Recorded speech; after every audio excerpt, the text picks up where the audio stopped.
আমন্ত্রণ জানাচ্ছি প্রিয় দর্শক, মানচিত্র নিয়মিত আয়োজন কথোপকথনের। আহ ঈদ মোবারক সবাইকে। এবং আমাদের সঙ্গে আজকে যুক্ত রয়েছেন আলোচনার জন্য জানিকপের প্রতিষ্ঠাতা চেয়ারম্যান, রংপুর বিশ্ববিদ্যালয়ের সাবেক উপাচার্য professor doctor Nazmul Ahsan Kalimullah. Doctor Nazmul Hasan Kalimullah, আপনাকে স্বাগত জানাচ্ছি এবং অবশ্যই ঈদ মোবারক। ঈদ মোবারক। যেহেতু জি যেহেতু ঈদের পূর্বক্ষণেই বাংলাদেশের বেশ রাজনৈতিক অঙ্গনে একটা তোলপাড় চলছে প্রধান উপদেষ্টার ভাষণকে কেন্দ্র করে। সেই ভাষণে কি কি উল্লেখ করেছেন আপনি নিশ্চয় জানেন। নির্বাচনের টাইম ফ্রেম থেকে শুরু করে করিডর ইস্যু, বন্দর ইস্যু, আরো নানান নানা বিষয়ে তিনি কথা বলেছেন। আপনার কাছে আমার প্রশ্ন হচ্ছে যে, প্রথমেই যদি নির্বাচন নিয়ে প্রশ্ন করি, এপ্রিলে যে টাইম ফ্রেমের কথা তিনি উল্লেখ করলেন, কি হবে না হবে আমরা জানি না, সেই সময় নির্বাচন কতটা সুষ্ঠু পরিবেশে হতে পারে, কিন্তু তার এই বক্তব্যের উপরে রাজনৈতিক দলগুলো কতটুকু আস্থা রাখতে পারে, অথবা আপনি একজন রাজনৈতিক বিশ্লেষক হিসেবে কতটুকু আস্থা রাখছেন? ধন্যবাদ। দেখুন, আমরা যখন স্কুলে পড়তাম তখন এপ্রিলের 1 তারিখে আমরা খুব মজা করে এপ্রিল ফুল করবার চেষ্টা করতাম সবাইকে। অর্থাৎ এপ্রিল মাস হচ্ছে বোকা বানানোর মাস, এবং এর সঙ্গে কোনো কোনো ইসলামী পণ্ডিত আবার মুসলিম নিধনের বিষয়টাও নিয়ে আসে। এখন যেহেতু প্রফেসর ইউনূসের ধর্মান্তরিত হওয়ার একটা বিষয় ফোরফ্রন্টে চলে এসছে, যখনই আপনি পাবলিক লাইফে আসবেন আপনার পার্সোনাল কোনো বিষয় আর থাকবে না। Your public figure, public man. তো তিনি ভেড়াকে যখন বিয়ে করেছিলেন শর্ত সাপেক্ষে, অর্থোডক্স খ্রিস্টান হয়ে, আমার জানা মতে, এবং বাংলাদেশবাসী বলুন বিশ্ববাসী বলুন, কেউ তাকে কখনো হজে যেতে দেখেনি। এবং এবার একটা সুবর্ণ সুযোগ ছিল, যেহেতু তিনি রাষ্ট্রীয় দায়িত্বে আছেন, সে কারণে সরকার প্রধান হিসেবে তার নেতৃত্বে যদি একটি হজ কাফেলা যেত, তাহলে জনগণের সকল সন্দেহ দূরীভূত হতো। কিন্তু তিনি তা পরিহার করলেন। তার বদলে অ্যাংলিকান চার্চের যিনি প্রধান, ঈদের জামাত আদায় করছেন, দেখুন, আমরা ফরজের খবর নাই, তিনি আপনার ওয়াজেব নিয়ে টানাটানিতে ব্যস্ত। সেটি অন্য বিষয়। এখন তার মানে আপনি বলতে চাচ্ছেন যে তিনি এপ্রিল ফুল করবেন, এবং রাজনৈতিক দলগুলো 12 দলীয় জোট এরকম একটি বক্তব্য দিয়েছে। কিন্তু আমার বক্তব্য নয়, 12টি দলের পক্ষ থেকে ঠিক এই টার্মটি ব্যবহার করা হয়েছে যে তিনি এপ্রিল ফুল করতে। একজন রাজনৈতিক বিশ্লেষক হিসেবে আপনি কি মনে করেন তার উপরে কতটুকু আস্থা জাতি রাখতে পারে, বা আপনি কতটুকু রাখছেন যে না, এপ্রিলে তিনি যে প্রতিশ্রুতি দিয়েছেন সেটিও বা কতটুকু আমরা আস্থা রাখবো? দেখুন, আপনার তার মুখপত্র শফিক মহোদয় বারংবার আমাদের বলেছেন, তিনি মানে তার যিনি এমপ্লয়ার প্রফেসর ইউনূস, তিনি এক কথার মানুষ। তিনি বারংবার বলেছেন, একবার জানুয়ারি, একবার ফেব্রুয়ারি, একবার মার্চ, একবার এপ্রিল, একবার মে, একবার জুন। অর্থাৎ জুনের একদিন আগেও তিনি নির্বাচন আয়োজন করবেন না। এই যে ধনুর্ভঙ্গ পণ, সেখান থেকে তাকে কেন এগিয়ে আসতে হলো, এখানেও সূক্ষ্ম একটা রাজনীতি তিনি করেছেন। জামাতের পক্ষ থেকে দাবি করা হয়েছিল এপ্রিলে যাতে নির্বাচন হয়, এবং তিনি জামাতের সঙ্গে নিজেকে আপনার এই যে কমরেডারিটা দেখালেন, তার মধ্য দিয়ে তিনি একটি বিভেদ বা সীমারেখা টানবার চেষ্টা করেছেন, এবং এই সর্বশেষ যে অবস্থানটি সেটি ব্যক্ত করে কিন্তু তিনি চূড়ান্তভাবে তার নিরপেক্ষতা হারিয়েছেন। তার সরকারের অধীনে নির্বাচন হলে কেউ এই নির্বাচনকে আর গ্রহণযোগ্য বলে বিবেচনা করবে বলে আমার মনে হয় না। আর বিএনপির পক্ষ থেকে যে প্রেস বিজ্ঞপ্তিটি হাজির করা হয়েছে সেটিও কিন্তু তার জন্য খুব ভালো সুখকর বার্তা নয়। আপনার তাৎক্ষণিক যে প্রতিক্রিয়াগুলো আমরা দেখেছি, আমাদের নূর থেকে শুরু করে, প্রিন্স থেকে শুরু করে, আপনার খেলাফত মজলিস থেকে শুরু করে, কম বেশি সবাই কিন্তু নানান রকমের প্রতিক্রিয়া ব্যক্ত করেছেন। তো ফলে এখানে তার জন্য কিন্তু পথটা কুসুমাস্তীর্ণ আর থাকলো না, এটি কণ্টকাকীর্ণ হয়ে গেল। এবং আমার যথেষ্ট সন্দেহ আছে তিনি এই ডিসেম্বরের আগেই আপনার তার এই রাজাসন থেকে বিচ্যুত হন কিনা। আপনি যদি বলছিলেন যে বিএনপির পক্ষ থেকেও সন্দেহ প্রকাশ করা হয়েছে, তার উপরে আস্থা রাখাতে তারা আস্থা রাখতে নির্ভর করছেন আর কি। তো এখন কি আমাদের জন্য সময়টি আরো জটিল হয়ে উঠলো?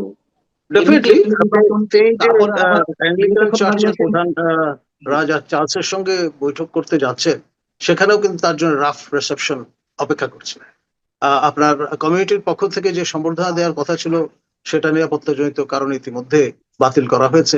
তারপরেও একেবারে পেডিগ্রি দেখে আপনার ডিএনএ টেস্ট করে জনা 10 কমিউনিটি লিডারের সঙ্গে একটা বৈঠকের কথা আছে। এখন দেখা যাক শেষ পর্যন্ত সেটাও আয়োজন করা যায় কিনা। এখন এই এর যে পিছনে কি শুধুমাত্র দলীয়ত্ব, এই ধরনের দলীয়ত্বের অবস্থায় এর আগে কোনো সরকার বা রাষ্ট্রপ্রধান পড়েছেন বলে আমার মনে হয় না। সিকিউরিটি ইস্যু এর পিছনে শো করা হচ্ছে, এর পিছনে কি অন্য কোনো পলিটিক্যাল কোনো কারণ থাকতে পারে, বা রাষ্ট্রের অন্য কোনো সমস্যা লন্ডনে? দেখুন, মানে একটি বিশ্বস্ত সূত্রে এটাও জানা গেছে যে আমাদের বিএনপির কর্ণধার লন্ডন প্রবাসী তারেক জিয়া তিনিও কিন্তু আহ, আপনার অনাগ্রহ দেখিয়েছেন প্রফেসর ইউনূসের সঙ্গে বৈঠক করবার ক্ষেত্রে। কারণ হচ্ছে, যেই লোক সবাইকে ব্যবহার করতে ওস্তাদ, গরিব মানুষের পকেট থেকে চিপে পয়সা বের করবার কৌশল যিনি আবিষ্কার করেছেন, তিনি তারেক জিয়ার মতো ব্যক্তিত্ব, যিনি লড়াকু একজন তরুণ তুর্কি থেকে শুরু করে আজকে পরিণত বয়সে এসছেন, তাকে পর্যন্ত কায়দা করে বিক্রি করে দেন কিনা কে জানে। সেক্ষেত্রে বিএনপির পক্ষ থেকে আরো একটি অভিযোগ জানানো হয়েছে যে তিনি রাজনৈতিক ভব্যতার সীমা লঙ্ঘন করেছেন। এই বিষয়টিকে আপনি কিভাবে মূল্যায়ন করবেন? আমি আমি যেটি বলবো, যে একজন অনির্বাচিত ব্যক্তি হয়েও তিনি যেভাবে এই চট্টগ্রাম বন্দর ইস্যুতে আহ যারা প্রতিবাদ করবেন, বাধা দেবেন, তাদের প্রতিহত করবার ঘোষণা দিয়েছেন, আহ্বান জানিয়েছেন। এখন জনগণের বিরুদ্ধে নিজেকে দাঁড় করানোর যে ইন্টেন্ট বা এরাদা তিনি ব্যক্ত করেছেন, তার মধ্য দিয়ে তিনি কিন্তু নিজেকে গণধিকৃত একটি অবস্থানে দাঁড় করাবার চেষ্টা করেছেন, যা কখনোই কাম্য হতে পারে না। একটি অবাধ, সুষ্ঠু, নিরপেক্ষ নির্বাচন তিনি উপহার দিতে পারবেন, বা সেই সরকার উপহার দিতে পারবে যেটি শতভাগ নিরপেক্ষ।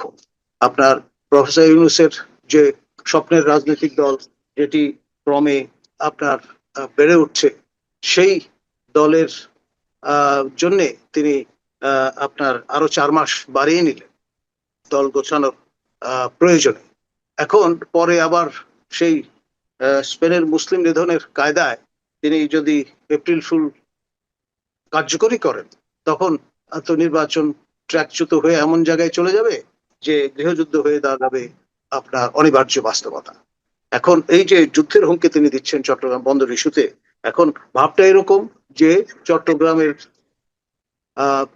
সন্তান তিনি, সেই কারণে চট্টগ্রাম তার বাবার দেশ, তিনি যা ইচ্ছা তাই করতে পারেন।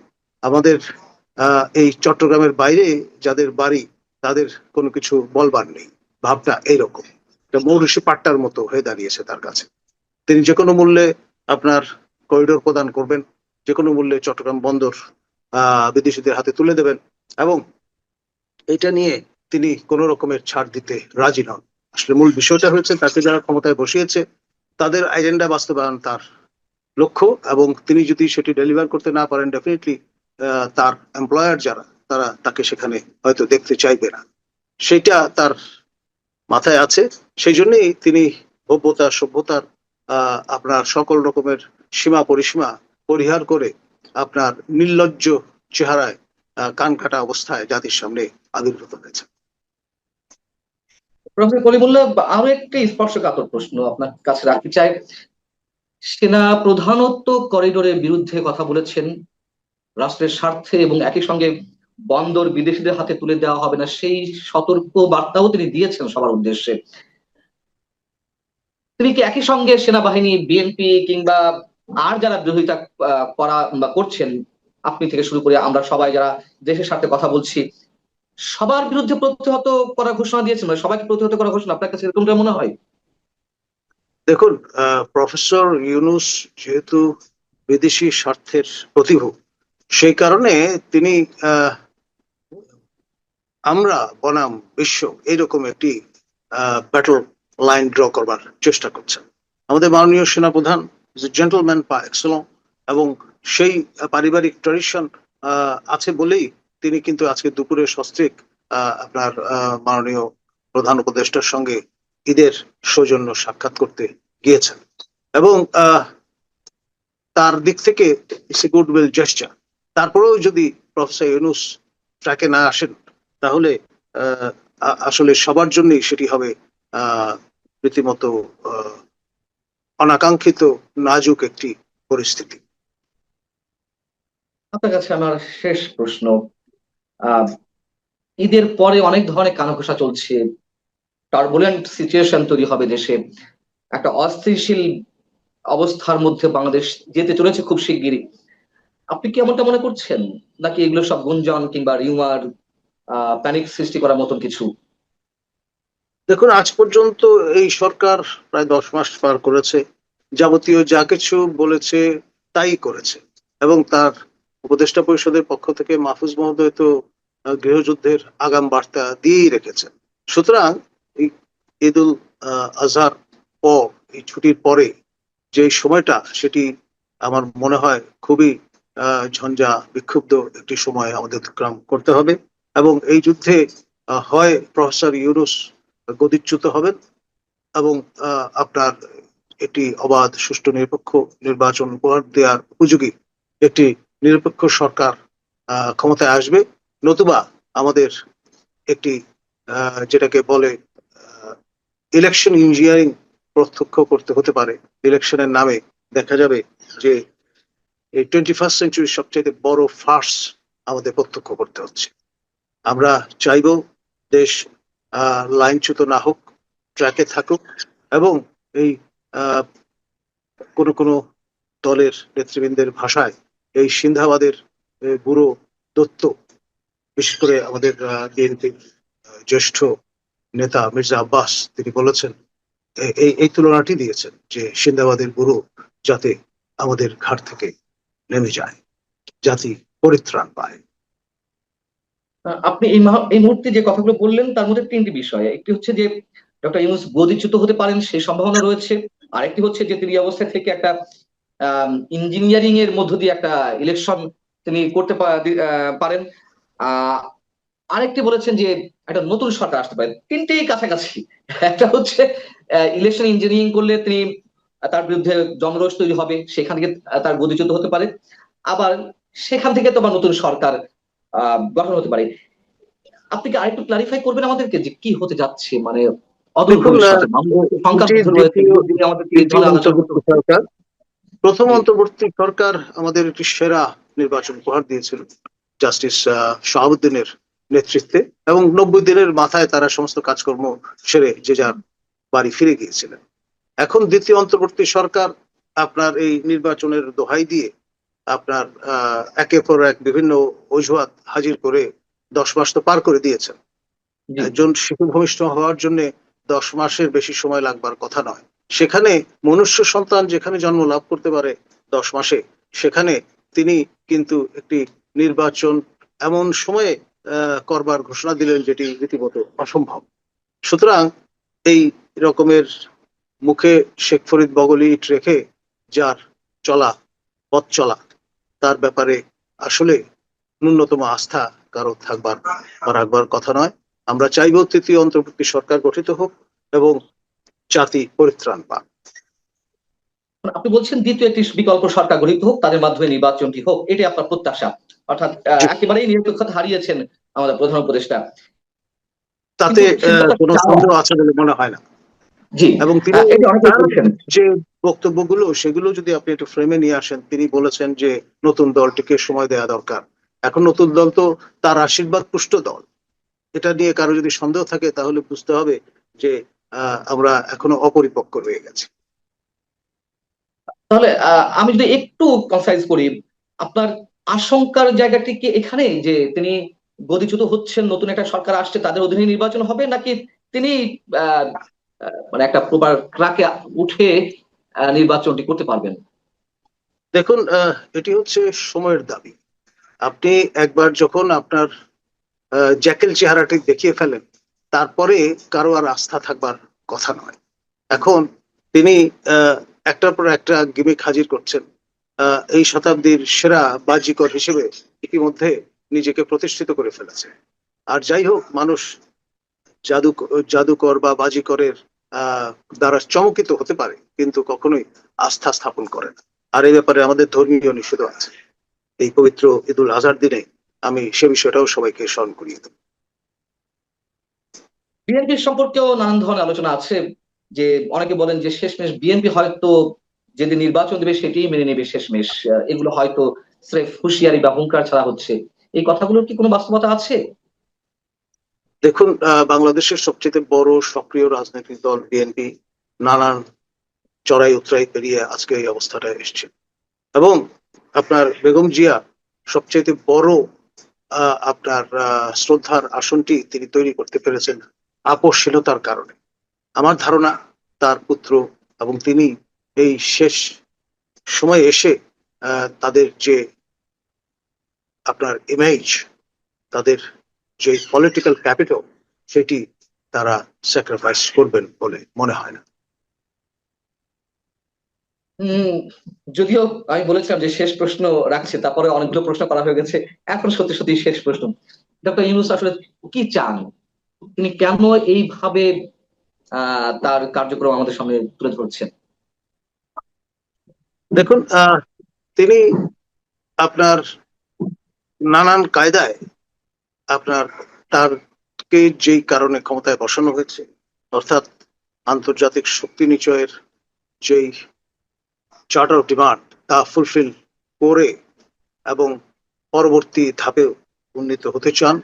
আপনার গুতারেস মডেলটা তার জন্য অ্যাপ্রোপ্রিয়েট। গুতারেস মহোদয় আপনার পর্তুগালের পররাষ্ট্রমন্ত্রী ছিলেন, পরে প্রধানমন্ত্রী হয়েছেন, এখন জাতিসংঘের মহাসচিব। এবং তার বিদায় পরে সেই জায়গাটায় যদি প্রফেসর ইউনূস নিজেকে সংস্থাপন করতে পারেন, তাহলে লজিক্যালি সেটাই হবে তার জন্য সঠিক পদক্ষেপ।